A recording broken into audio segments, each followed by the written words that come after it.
Canada ప్రధానమంత్రి mark Carney ఈయన మార్చి నెల భారత్కు వస్తున్నాడు. సో ఇది ఎంత ఇంపార్టెంట్ అని మీరు ఆలోచించారు అనుకోండి. జనవరి నెల యూరోప్ యూనియన్తో ఒప్పందాలు, ఫిబ్రవరి నెల ఆర్టిఫిషియల్ ఇంటెలిజెన్స్కు సంబంధించిన ఒక కాన్ఫరెన్స్ ఢిల్లీలో, దీనికి ఇమాన్యుయల్ మ్యాక్రోన్ వస్తున్నాడు.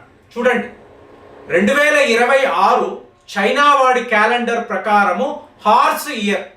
అది ఏంటి? ఫైర్ హార్స్ ఇయర్ అంటే ఫుల్ ఆఫ్ ఆపర్చునిటీస్, చాలా చాలా ఆప్టిమిస్టిక్గా ఉండే ఇయర్. అదే మన వరకు చూసారు అనుకోండి, పరాభవం అంటే పరాభవ నామ సంవత్సరం. అయ్యో అంతా కూడా ఓటమి, సో పరాజయము ఇదే కదా అని మాట్లాడతారు. అలా లేదండి. వేదిక కల్చర్ ప్రకారం మీరు చూసారనుకోండి, ఇది రీసెట్ అండి. అంటే 2025లో మీరు ఎన్నో తప్పులు చేసి ఉంటారు, అవునా? సో ఆ తప్పులను మీరు మళ్ళీ సరిదిద్దుకోవాలి కదా. సో సరిదిద్దుకోవడాన్నే మనము పరాభవము అని అనాలి. అంటే ఇప్పుడు మీరు గెలిచారు అనుకోండి, ఇంకొక వ్యక్తి పరాజయం పొందుతాడు కదా. సో అందరూ గెలవరు కదా, ఒక విజయం ఉంటుంది, ఒక ఓటమి ఉంటుంది. కానీ మనకు ఈ ప్రకృతి, ఈ జీవితం ఇచ్చేది ఏమిటి? ప్రతి ఒక్క పొరపాటును సరిదిద్దుకునే అవకాశం. అదే 2026 పరాభవ నామ సంవత్సరము అని అనుకోవాలి. ఏ తప్పులు చేసినా ఇప్పుడు ఈ సంవత్సరము మీరు సరిదిద్దుకోగలరు. చైనా వాళ్ళు ఏమంటున్నారు? ఇది పూర్తిగా మీకు అవకాశాలండి. ఈ సంవత్సరము భారత్ ఏమేమి సాధించాలని అనుకుంటుందో సాధించగలదని ఇండైరెక్ట్గా వాళ్ళు చెప్తున్నారు. సో ఇప్పుడు కెనడా ప్రధానమంత్రి భారత్కు వస్తే ఏంటండి? 5 ఐస్ నేషన్స్ అండి. మీరు నలుగురు కూడా అయిపోయారు. సో అమెరికా వికెట్ పడిపోయింది. So divide and rule policy అని మాట్లాడతాం చూసారా? మనము ఎవరిని కూడా డివైడ్ చేయలేదు, వాళ్లకు వాళ్ళే డివైడ్ అయిపోయాం. మనము రూల్ చేస్తున్నాం, ఇదే నిజం. మీకు యూకే, ఆస్ట్రేలియా, న్యూజిలాండ్, ఇప్పుడు కెనడా. అంటే కెనడా లాంటి ఒక శత్రు దేశము మనతో కలవడము అనేది డొనాల్డ్ ట్రంప్ ఆయన టీంకి ఇది ఎంత పెద్ద వార్త అంటే, ఇవాళ మీరు రాత్రి 2ంటికి డొనాల్డ్ ట్రంప్ మెసేజ్లు పెడుతున్నాడు. నాకు మీకు కాదండి, మామూలుగా ట్విట్టర్లో పెడుతున్నాడు. అంటే ఏంటి అధ్యక్ష, మీకు నిద్ర పట్టడం లేదా అంటే, అవును చాలా పెద్ద కన్ఫ్యూజన్లో ఉన్నాను, దేశమా నేనా రెండూ లేకుండా పోయింది. ఇప్పుడు ఇది ఎలా చెప్తున్నారంటే, ట్రంప్ టవర్స్ భారత్లో నేను నిర్మాణము చేస్తాను, వస్తావు కదా. ఎక్కడైనా సరే, అది అలహాబాద్ అను, ముంబై అను, హైదరాబాదు, ఢిల్లీ, ఎక్కడైనా సరే మా రూల్స్ అండ్ రెగ్యులేషన్స్ ప్రకారమే నువ్వు ట్రంప్ టవర్ కట్టుకో.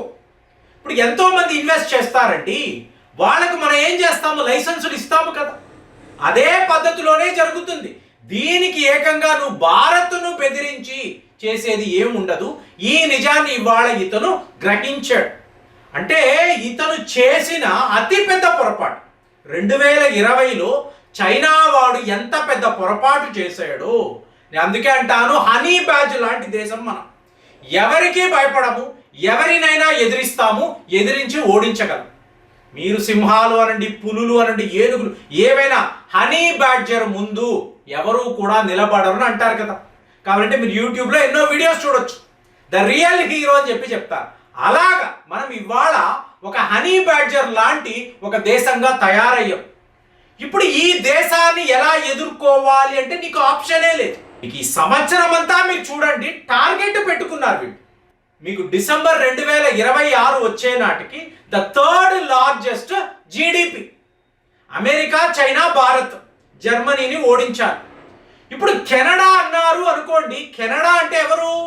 అమెరికా యొక్క జూనియర్ పార్ట్నర్. నువ్వు వాళ్ళని కాపాడుకోవడము కాదండి. ఇప్పుడు చూడండి, ఈ దావోస్ అంటాం కదా, స్విట్జర్లాండ్లో జరిగిన వరల్డ్ ఎకనామిక్ ఫోరం, అందులో మార్క్ కార్నీ కెనడా యొక్క ప్రధానమంత్రి మాట్లాడుతున్నాడు. పవర్ఫుల్ కంట్రీస్కి పవర్ ఉంటుంది, కానీ వాళ్ళని ఎదుర్కొనే కెపాసిటీ మనకు ఉంటుంది అనిన వెంటనే మీకు ఎదురుగా ఉండే యూరోప్ యూనియన్, యూరోప్, ఎన్నో దేశాలు, ఆసియా ఖండానికి చెందిన దేశాలు అందరూ లేచి నిలబడి స్టాండింగ్ ఓవేషన్ అండి మార్క్ కార్నీకి. నిజాన్ని మాట్లాడావు, నా దగ్గర బలము ఉంది అని. నువ్వు ప్రతి వాళ్ళని బెదిరించడము కాదు, అలా బెదిరించి లొంగ తీసుకోవడము కాదు, గౌరవించడము తెలుసుకో. ఇంత పెద్ద విషయాన్ని కెనడా ప్రధానమంత్రి మాట్లాడినప్పుడు అందరూ లేచి నిలబడి చప్పట్లు కొడుతున్నారండి. సో అలాంటి ఒక ప్రైమ్ మినిస్టర్, ఇంతకు ముందు ఎవరు, ఒక పనికి మాలిన జస్టిన్ ట్రూడో, మనతో పెట్టుకునే వాడు అలాంటి ఒక పతనాన్ని చూశాడు. ఇదంతా గ్రహించిన మార్క్ కార్నీ ఏమన్నాడు, ముందు ఖాళిస్తాన్ మూవ్మెంట్ని కెనడా నుంచి తరిమి వేస్తాను. తరిమేస్తున్నారండి. మీరు వచ్చారు, చక్కగా బతకండి. సో మీకు మా దేశము ఎలాంటి సదుపాయాలు ఇవ్వాలో ఇస్తాయి, అంతేగాని మీరు రెచ్చిపోయి తీవ్రవాదము అన్నారు అనుకోండి, భారత్ వైపు నుంచి పెద్ద స్థాయిలో హెచ్చరిక. అది అజిత్ దోవెల్ రండి, జయశంకర్ గారు, మీరు ముందు తీవ్రవాదానికి దూరంగా ఉండండి.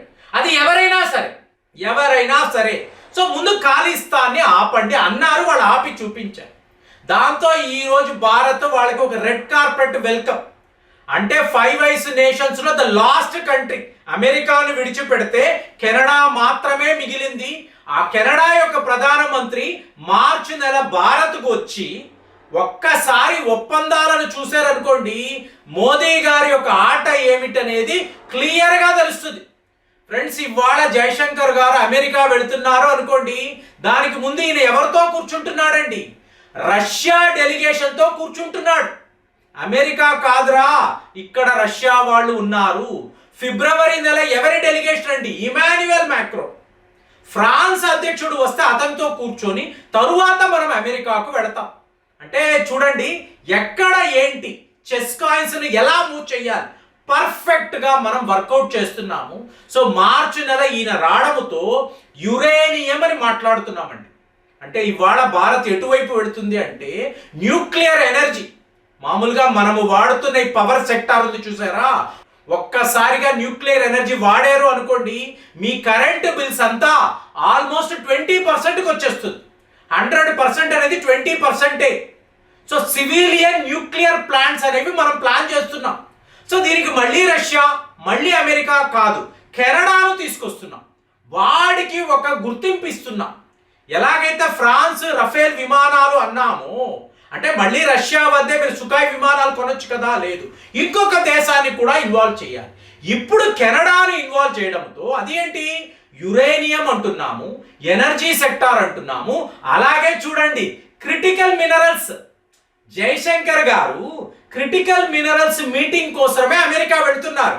అలాంటిది మార్చి నెల క్రిటికల్ మినరల్స్ కి సంబంధించిన ఒప్పందాలు మనం కెనడా ప్రధానమంత్రితో వేసుకోబోతున్నాం. మీకు ఆట అర్థమైందా? ఇలా ప్రతి ఒక్క దేశం, అంటే అమెరికా ఎవరినైతే లొంగ తీసుకోవాలనుకుంటున్నారో, బెదిరిస్తున్నారో, మీకు మేము ఉన్నాము. ఇవాళ కెనడా అంతే కదండి, భారత్ నువ్వు నన్ను ఆదుకో, నేను ఇక అమెరికాను నమ్మను. చైనాతో ఒప్పందాలు, భారత్తో ఒప్పందాలు, కలిసిపోయారు. చైనా వాడు కూడా ఇదే కదా మాట్లాడతాడు, నువ్వు నాతో ఉంటే మనము కలిసి అమెరికాను కొడతాము.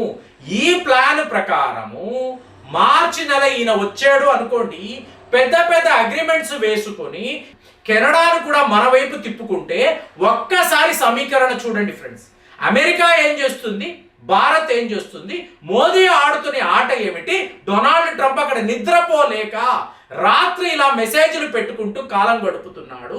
అలాంటి ఒక పానిక్ సిచ్యువేషన్ ఇవాళ అమెరికాలో ఉంది. చూడడానికి అంతా నార్మల్ గానే కనిపిస్తుంది, కాదండి, చాలా పెద్ద దెబ్బ ఈ దేశాల నుంచి. అది బ్రిక్స్ అనండి, ఎస్సీఓ అనండి, లేదా ఇప్పుడు కలుస్తున్న యూరోప్ యూనియన్, కెనడా, యూకే, వీళ్ళను తీసుకోండి. అన్ని వైపులా అస్త్రాలు సిద్ధముగా ఉన్నాయి. అమెరికా ఎప్పుడు కూలిపోతుందా, అమెరికాను ఎప్పుడు ఎలా కొట్టాలా, నిశ్శబ్దంగా ఇక్కడ భారత్లో అలాంటి ఒక విప్లవాన్ని మనం ఇవాళ క్రియేట్ చేశాము. మరి కెనడా ప్రధానమంత్రి భారత్ రావడం, దీనిని మీరు ఎలా చూస్తున్నారు? కామెంట్స్లో రాయండి. మళ్ళీ వచ్చే వీడియోలో కలుద్దాం. జై హింద్.